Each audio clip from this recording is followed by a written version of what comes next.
日本史。三野村利左衛門とその後。三野村利左衛門は、小栗忠正が新政府軍に捕獲され斬首されると、忠正の妻子のために江戸深川に家を用意して、手厚く保護した。三野村利左衛門とその後を詳しく見ていこう。三野村利左衛門は1821年、出羽国、庄内藩家臣の子として生まれた。父親が浪人となったため、その後父と共に14歳から諸国を放浪する。その結果、利左衛門は学問を学ぶ機会を失い、生涯、読み書きができなかったという。利左衛門は金平糖の行商をするなど、苦労を重ねながら蓄財に努め、江戸へ出てやがて両替商の株を買う。勘定奉行の小栗忠正の雇い仲間として奉公した利左衛門は、1860年に天保小判の吹き替えの情報を忠正から聞き、天保小判を買い占めて大儲けをする。この時、三井両替店に小判を売り込んだことから、三井と懇意になった。さらに小栗と三井を取り持つことで、利左衛門は46歳で正式に後見格という破格の待遇で三井の奉公人に採用されている。1867年に徳川慶喜が大政奉還して、翌年に戊辰戦争が勃発すると、三井では幕府と朝廷のどちらにつくかで揺れ動いた。北家の三井高明が隠密を使って情報を探り出し、朝廷側につくことを決定する。小栗忠正は新政府軍に捕獲され、十分な取り調べもなく斬首される。利左衛門は世話になった忠正の妻子を江戸深川の家に住まわせ、十分な仕送りをして恩に報いている。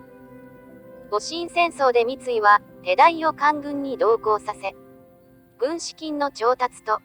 兵糧米の手配をさせている。官軍の江戸包囲作戦にも軍資金25000両を準備して、新政府軍の勝利に貢献している。明治維新後の三井は、小野、島田などの豪商とともに銀行の設立に着手する。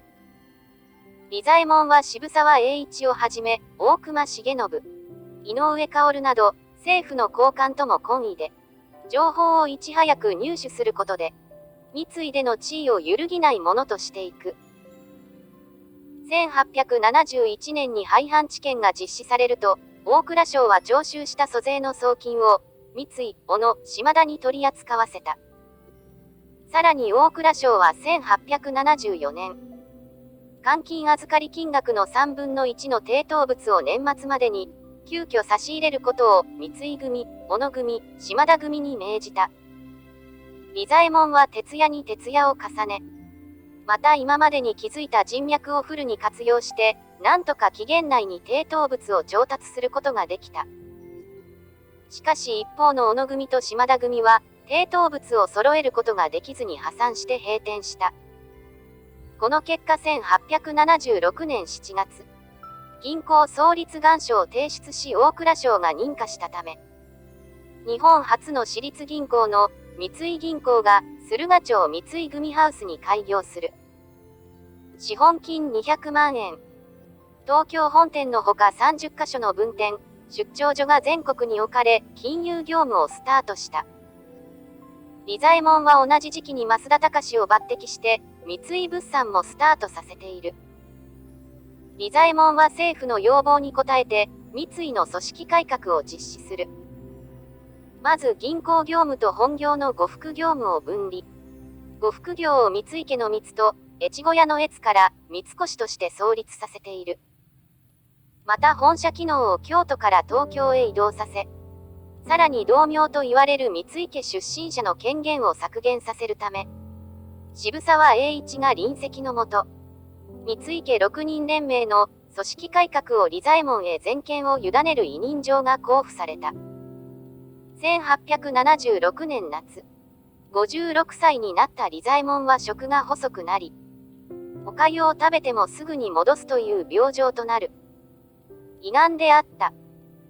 病床には三井家の重役をはじめ、利左衛門の養子師の美濃村利助が見舞いに訪れた。利助は三井銀行総長代理副長に就任していた。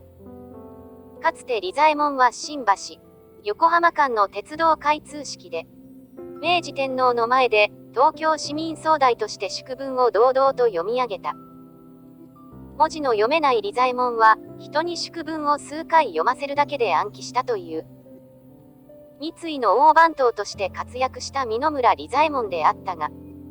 翌1877年、明治10年2月、57歳で逝去した。三井家の利左衛門への風当たりは、生前も、そして逝去後も強かったが、利左衛門の改革で、その後の三井が栄えたことから、三井財閥の中興の祖と言われ称えられている。